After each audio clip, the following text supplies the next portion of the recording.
versículo 25, dice así la palabra del Señor: mas el que mira atentamente en la perfecta ley, la de la libertad, y persevera en ella, no siendo oidor olvidadizo, sino hacedor de la obra, este será bienaventurado en todo lo que haga. Que Dios nos bendiga a través de la palabra.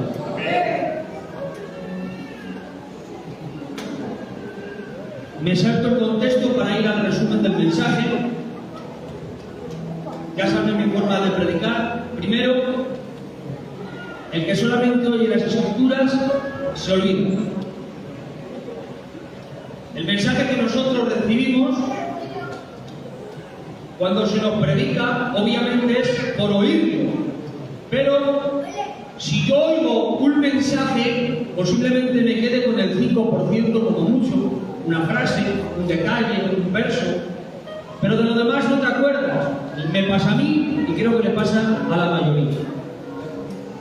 Dice en el 22 y el 24: pero sed hacedores de la palabra y no solamente oidores, engañándoos a vosotros mismos, porque si alguno es oidor de la palabra, pero no hacedor de ella, este es semejante al hombre que considera en un espejo su rostro natural, porque él se considera a sí mismo y se va, y luego olvida cómo era.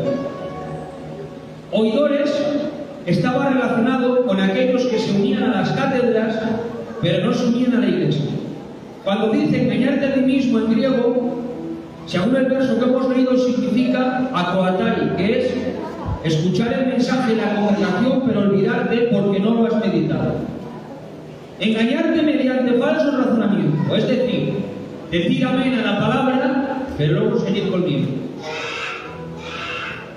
Santiago en este capítulo ilustra la palabra con un espejo. ¿Por qué motivo? Porque un espejo te muestra dos cosas: quién eres y cómo deberías ser. Me demuestra a mí ahora mismo un espejo, pues que ya me están saliendo entradas, me estoy cogiendo unos kilos de más, pero mi realidad, mi condición, también me anima a qué es lo que podría hacer para mejorar. Atención, iglesia. Si te gusta oír más un mensaje que te emocione, que te gusta oír más un mensaje contra tus pecados más que arrepentirte, no has entendido nada. El mensaje de la cruz no es para emocionarte, es para matarte. Si hay un mensaje que le gusta al pueblo de Dios es la exhortación. Le gusta que le digan perdona, le gusta que le digan sin santidad nadie verá al Señor, le gusta que le digan no engañes, no estafes, no hables, no maldigas, no mires. Le gusta más escuchar de sus pecados que arrepentirse de ellos, porque el espíritu del oidor es el que le gusta oír el mensaje pero no practicarlo. Dicen Hechos 17, 18 al 21. Y algunos filósofos de los epicúreos y de los estoicos disputaban con Pablo, y unos decían que qué querrá decir este parabalero, y otros para que este predicador de nuevos dioses, porque les predica el evangelio de Jesús y de la resurrección. Y tomándole, le trajeron al Areópago diciendo: ¿podremos saber más de esta nueva enseñanza de que nos hablas? Pues traes a nuestros oídos cosas extrañas. Queremos pues saber qué quiere decir esto, porque todos los atenienses y los extranjeros residentes allí en ninguna otra cosa se interesaban sino en decir o en oír algo nuevo. En Atenas estaba el Areópago, que era en la cima de una montaña con una tipo sinagoga, donde ahí se daban los nuevos discursos, la filosofía griega, las doctrinas del momento. Y cuando escucharon oír hablar a Pablo de otros dioses, claro, es que era totalmente distinto. Los dioses griegos tenían muchos dioses, había muchas doctrinas, pero ahora la de Cristo era todo lo contrario. La de Cristo era que uno murió, resucitó y vendrá por su iglesia. La doctrina de Pablo era todo contrario a lo que ellos predicaban. Sin embargo, aunque ellos se morían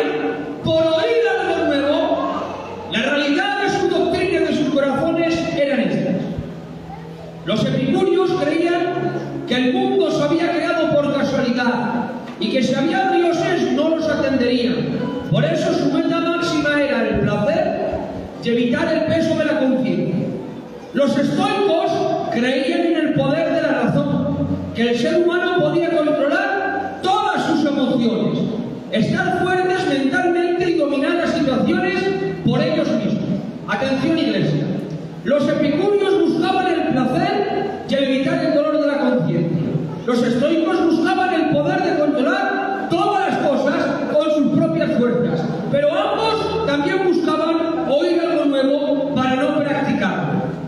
Ese es el espíritu del oidor. Oigo de santidad, pero busco el placer. Oigo de someterse, pero busco el dominar las situaciones con mi propia fuerza. Oigo de perdonar, pero busco el calmar mi conciencia.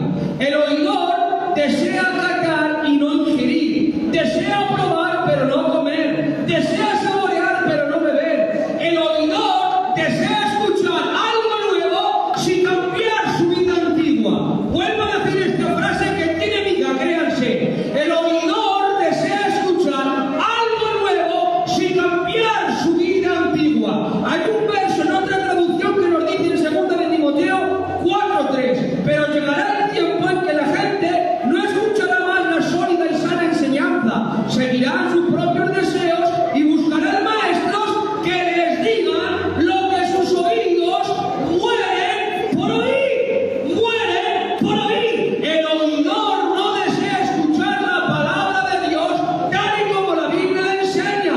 El oidor desea escuchar el mensaje de sus propios deseos.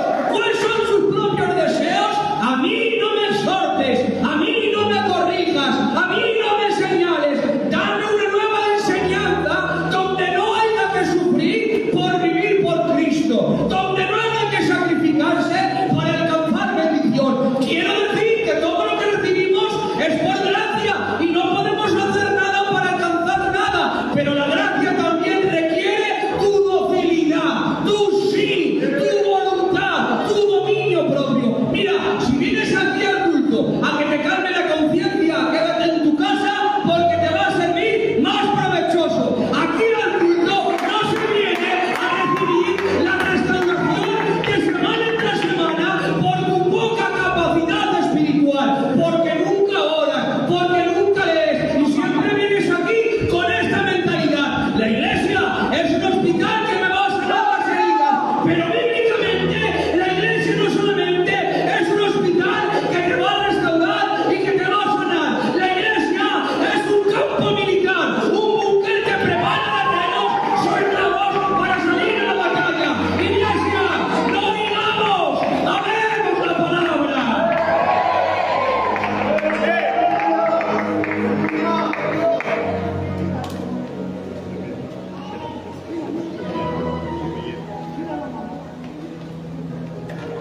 Segundo, el que estudia las Escrituras la practica.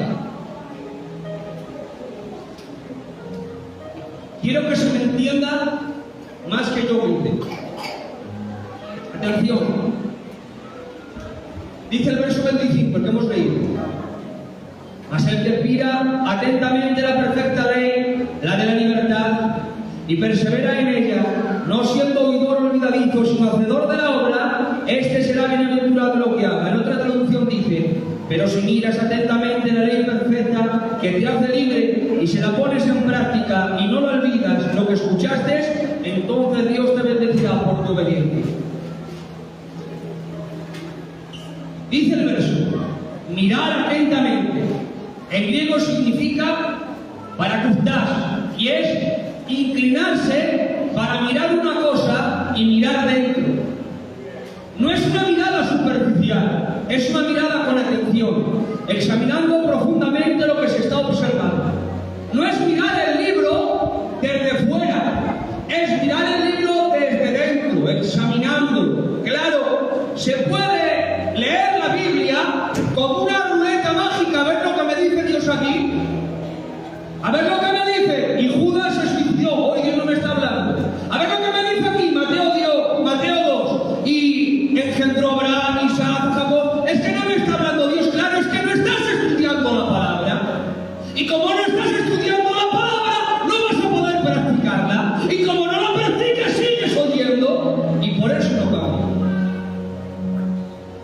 ¿Qué significa hacedor? Viene del verbo hacer, que en griego significa poieo, que es, indica una actividad creativa como el del poeta que trabaja con cuidado de cada palabra para que armonice. ¿Sabe lo que es estudiar?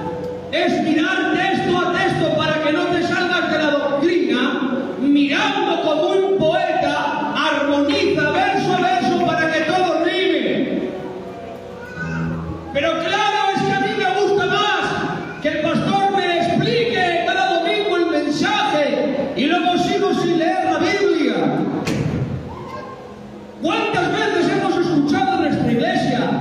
No hace falta estudiar ni memorizar versos.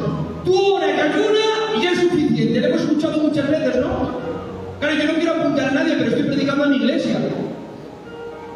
Parece espiritual, pero no lo es. Os voy a poner el siguiente ejemplo y ya verás cómo no suena tan espiritual.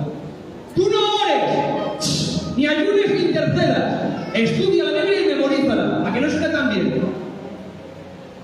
Pues las dos cosas son igual. ¡Aleluya! Erradas, se pueden mejorar. Mirad, por la Biblia vas a conocer a Dios y por la oración lo vas a experimentar. Creo que tiene más equilibrio eso, ¿no? ¿Qué es más importante? ¿Que respires o que sueltes el aliento?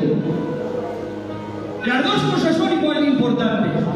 La Biblia y la oración, el libro de Dios y relación con Dios. ¿Qué es lo que pasa?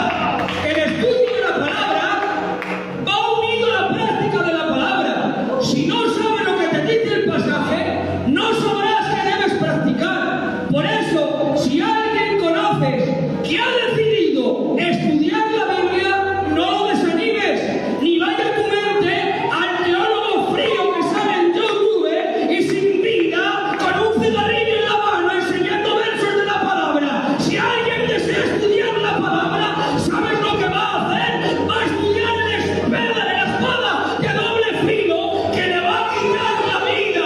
Si tú dices a alguien y que se enseñe en medio de ti, que dice, Benjamín, quiero estudiar la palabra, no lo mires con ojos religiosos y culturales, porque ese que ha dicho que va a estudiar la palabra va al matadero como un cordero a ser degollado, porque se estudia la palabra para ser más cristiano. La palabra se estudia para ser más cristiano, mejor persona, mejor marido, mejor hijo, mejor siervo, mejor turista, mejor creyente, mejor obrero. Iglesia, el estudio de la palabra no es para que alucines con tu capacidad intelectual, es para mostrarte cómo es un cristiano y cómo es un hombre de Dios. Eso es el estudio de la palabra.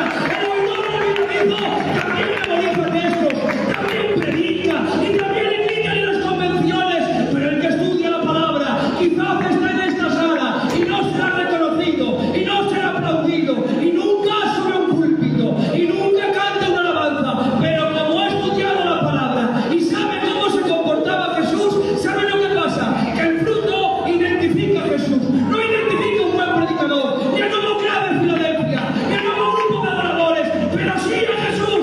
Y cuando lo mira dice, no habla mucho, pero vive mucho.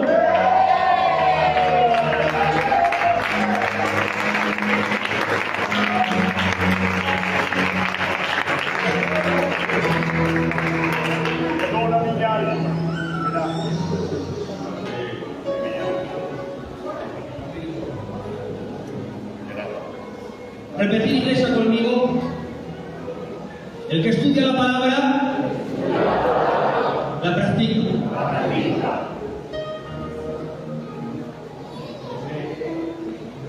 Ahora, la pregunta del millón: ¿cómo sé si soy un oidor o un practicante de las palabras, de la palabra de Dios? ¿Cuántos quieren saberlo? Levanten su mano, digan amén. Amén. Tercero, examina tu amor al prójimo. Porque el verso siguiente al que acabamos de hablar, que diferencia del oidor y del practicante de la palabra por el estudio de la palabra, lo enfoca de esta manera. Dice el verso 26-27: si alguno se cree religioso entre vosotros y no refrena su lengua, sino que engaña su corazón, la religión de tales falla. La religión pura y sin mácula delante de Dios el Padre es esta: visitar a los huérfanos y a las viudas en su tribulación. Número 1, ¿cómo sé si soy un estudiante de la palabra? Por mi amor al prójimo.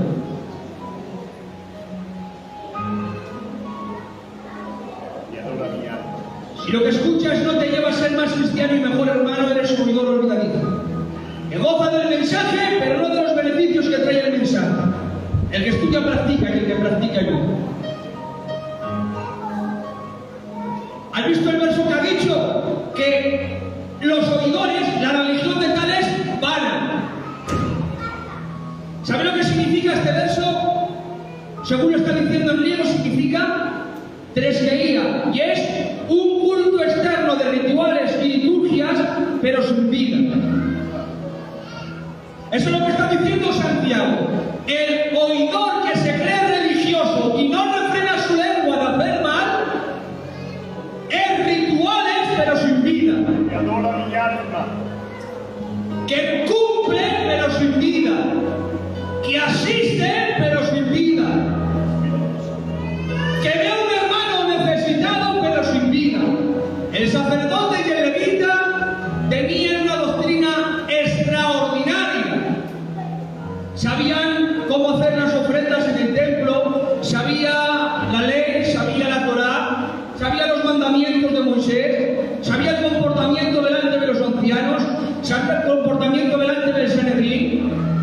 Pero había un hombre herido, dice la Biblia que el sacerdote lo ve, y cuando lo ve, tiene este pensamiento: lo que os estoy diciendo es bajo el contexto, y es así, no me invento nada. Si él toca al que está en ese instante muerto, porque no sabían si estaba la Biblia que medio muerto, si lo toca y está muerto, le va a ayudar y lo va a llevar a casa, pero al final se va a tener que quedar sin administrar y va a tener que hacer liturgias para purificarse. Que aquel que tenía una buena doctrina y después iba a hacer un sacrificio delante del pueblo, le dijo: no te toco porque si no me contaminas, y se fue.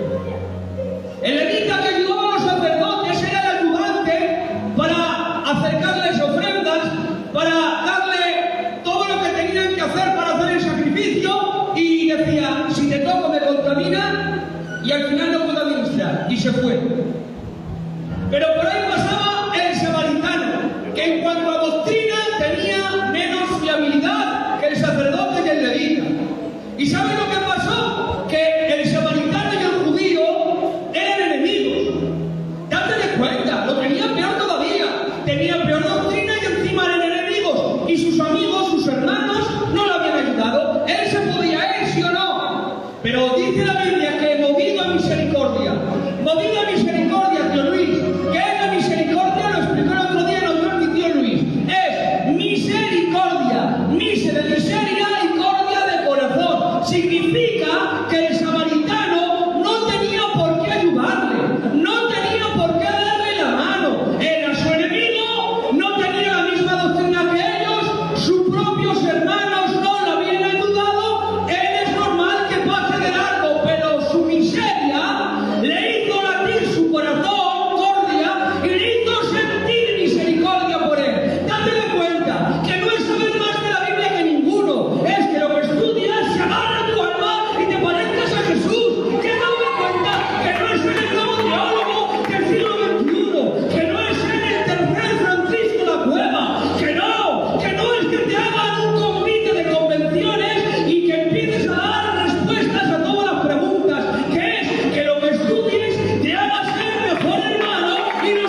amor a tu prójimo.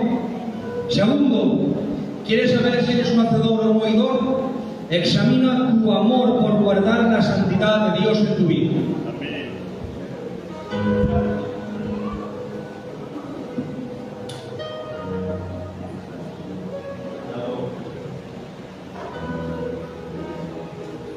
Ahora viene lo serio, ¿eh? De verdad que ahora viene lo serio. Ojalá el Señor me capacite. Sigue el verso diciendo, dice, la religión pura y sin mácula es la que hemos dicho, ayudar al prójimo, y ahora dice, y guardarse sin mancha del mundo. En otra traducción dice, y conservarse limpio de la corrupción del mundo. Conservar viene del latín que se escribe conservaré y significa guardar todo. Guardar todo. Guardar de Dios en tu vida todo, no lo que me interesa, no lo que me conviene, no lo que está parecido a mi moral, no lo que está parecido a lo que me han enseñado en mi casa solamente. Guardar todo. ¿Qué es todo? Todo el consejo de Dios. ¿Qué debemos guardar según la Biblia? Guardar los mandamientos, Salmos 119:4. Guardar los consejos de tus padres, Proverbios 6:20. Guardar tu corazón, Proverbios 4:23. Guarda tu manera de hablar, Salmos 34:13. Guárdate de tu propia vanidad, Mateo 6:1. Guarda la unidad de la iglesia, Efesios 4:3. Y este verso lo leo. Guarda tu ser por completo, 1 Tesalonicenses 5:23. Y el mismo Dios de paz os santifique por completo, y todo vuestro ser, espíritu, alma y cuerpo, sea guardado irreprensible para la venida de nuestro Señor Jesucristo. El oidor no puede guardar los mandamientos porque todavía no ha abierto la puerta de su corazón para que pueda entrar en su vida. Pero el hacedor, el practicante y el ferviente estudiante de las Escrituras puede guardar los mandamientos porque el Espíritu guarda su vida. ¿Cómo voy a guardar yo los mandamientos si el Espíritu Santo no está guardando mi vida? Es imposible. ¿Os habéis dado cuenta qué distinto es la exigencia de la Biblia a la exigencia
Que así te respete tu casa.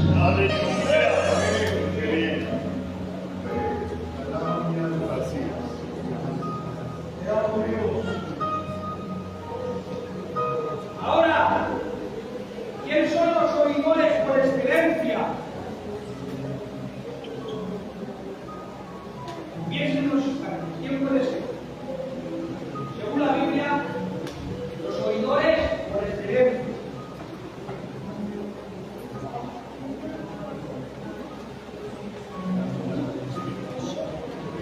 Los fariseos. Pero atención, que los fariseos no eran cualquiera, ¿eh? Mira lo que guardaban los fariseos. Los fariseos guardaban la tradición, Marcos 7:3. Los fariseos se guardaban de estar con los pecadores, Mateo 9:11. Los fariseos se guardaban en el día de reposo, Mateo 12:2. Un fariseo oraba 3 veces al día, ayunaba 3 veces a la semana y ofrendaba el diezmo en todo lo que tenía. Un fariseo no es como para nosotros, que ahora significa qué fariseo eres. Es hipócrita. Un fariseo, antes que te llamarían fariseo, era como que te dirían: eres el responsable de la zona norte. Así era para los judíos un fariseo, alguien importante. Pero ahora Jesús les dice a los discípulos, Mateo 16:6, y Jesús les dijo: miraos, guardaos de la levadura de los fariseos y de los saduceos.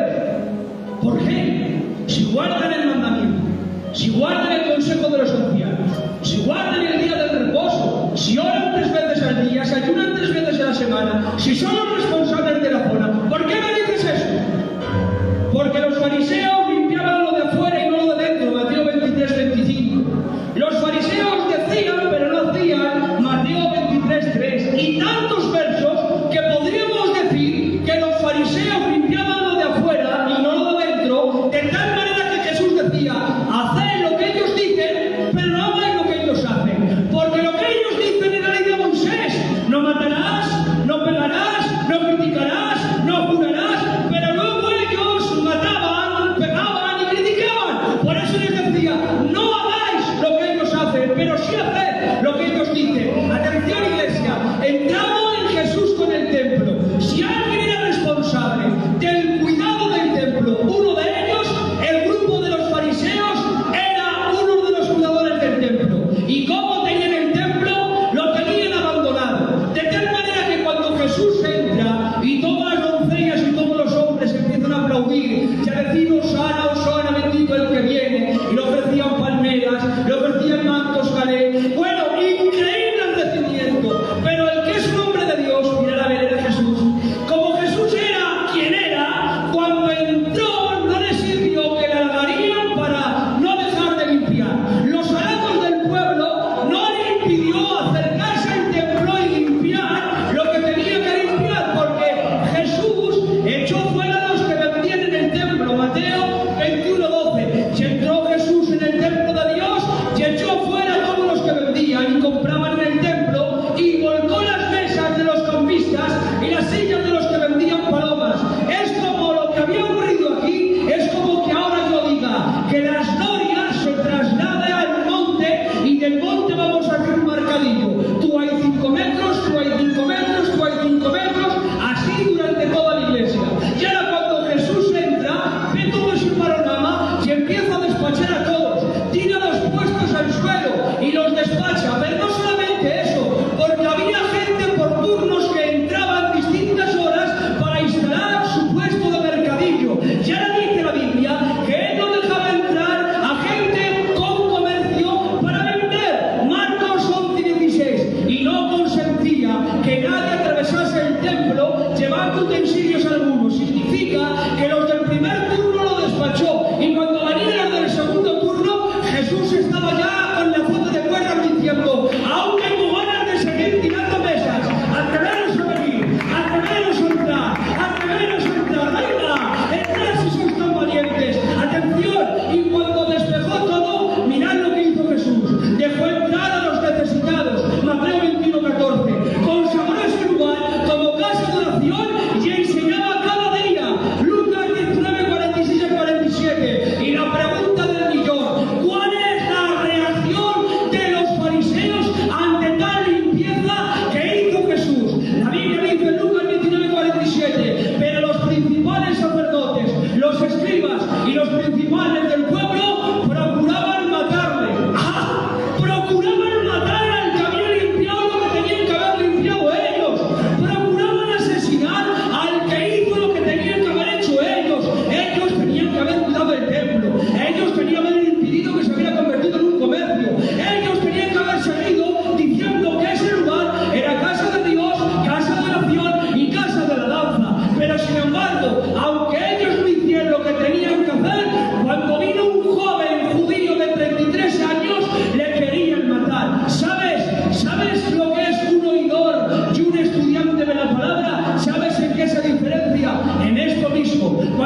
porque si hubiera unción, cambiarías. Si hubiera unción y capacitación del Espíritu, te convertirías, porque el Espíritu no va a ungir a leprosos, unge a cuerpos sanos, a los leprosos los limpia, a los leprosos los sana. Por eso el profeta no fue donde Naamán a orar, porque si ora por Naamán, le está diciendo, aunque seas leproso, te unjo, aunque seas leproso, oro por ti. Por eso le dije, ¿quieres que ore por ti? Al río, límpiate, límpiate, límpiate, límpiate, límpiate, y luego sí solo por ti.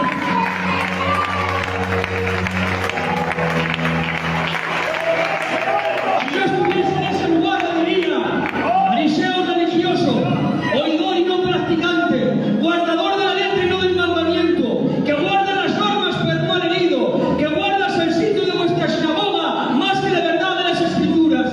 Jesús ha hecho todo lo que tendríais que hacer. Él ha hecho lo que tendríais que hacer vosotros. Vosotros no tendríais que permitir que la casa de Dios se convirtiera en un mercado ni que la gente vendría a comentar. ¿Queréis matar al único que ha puesto orden? Es que claro, ¿cómo vamos a cuidar si no limpiamos algo? ¿Acaso tu casa la puedes cuidar si no la limpias? ¿La puedes cuidar si no la arreglas? Si tu casa necesita una regla espiritual, te diré, arrepiéntete, porque si te digo, sigue con tu pecado adelante, no te quiero ni te amo, pero como te quiero y te amo, y tienes desórdenes en tu hogar, te digo, examina las grietas, examina las fallas, examina los errores, arrepiéntete de tus pecados, empieza a orar, empieza a leer. Iglesia, hay que estudiar la palabra, hay que estudiar la palabra. La Biblia no es para los que predicadores saquemos un buen sermón con dinero y que tú te goces y te vayas para tu casa. La palabra de Dios es para que se meta en las entrañas, para que tú y ella seáis una, para que tu espíritu reciba la palabra como el consejo de Dios. Yo llevo con mi padre 33 años, con este libro llevo 14 años. A mí mi padre me ha enseñado, me ha educado, me ha hablado y me ha dado muchos principios. Pero ¿qué quieres que te diga? En 14 años la Biblia ha conseguido lo que me ha hecho mi padre en 33. Me ha cambiado, me ha transformado. ¿Quién es Lucas? ¿Quién es Mateo? ¿Quién es Juan? ¿Quién es Pablo? Si no me he tomado un café con ellos, si no los conozco físicamente, si son señores de hace de cientos de años, pero Mateo, Marcos, Lucas, Juan, me han cambiado más que mi padre, más que mis hermanos, más que mis tíos. Es que me he creído la palabra. La palabra no sé vivir sin ella. En la palabra he puesto mi vida por entera. En la palabra he puesto a mi mujer, a mis hijos, a mi economía, mis finanzas, mi pasado, mi presente y mi futuro. En la palabra he cimentado mi primer día desde que nací de nuevo hasta el último, que sea el arrebatamiento o el Señor me vaya. En la palabra he fundamentado mi primer aliento y mi último aliento. En la palabra he fundamentado mis sentimientos más íntimos, mis pensamientos más grandes, los secretos que nadie sabe. Los he confiado en un libro que se escribió hace miles de años, pero este libro me ha inspirado, me ha renovado y me ha explicado tantas veces que este libro para mí se ha hecho vital. ¿Acaso tú puedes vivir sin corazón? ¿Puedes vivir sin cerebro? ¿Puedes vivir sin pulmones? Bueno, es más fácil que tú vivas sin corazón, que vivas sin cerebro y que vivas sin pulmones, antes que un verdadero cristiano viva sin la palabra, porque la palabra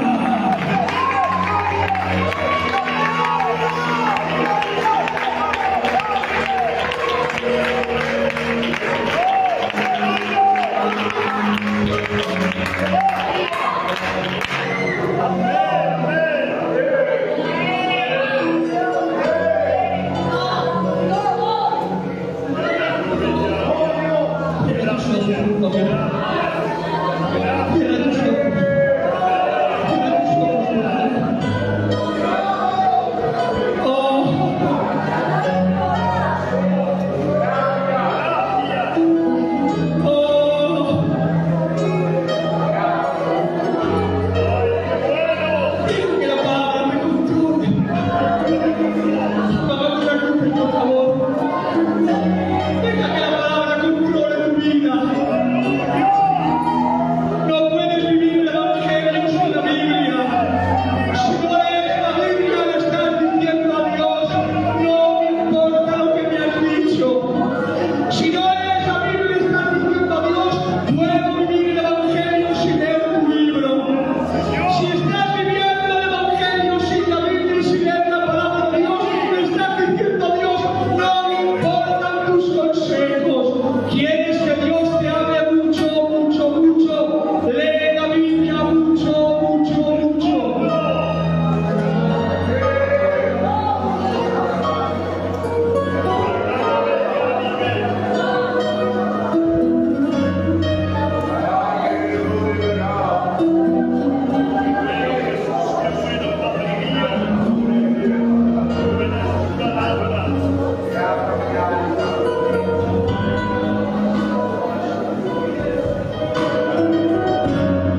un cancho este Bucami, se ha pasado 10 minutos.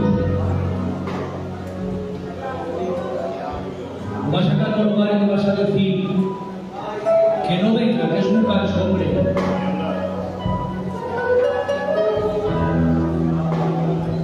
Siempre está igual, ¿sabes? Bucami.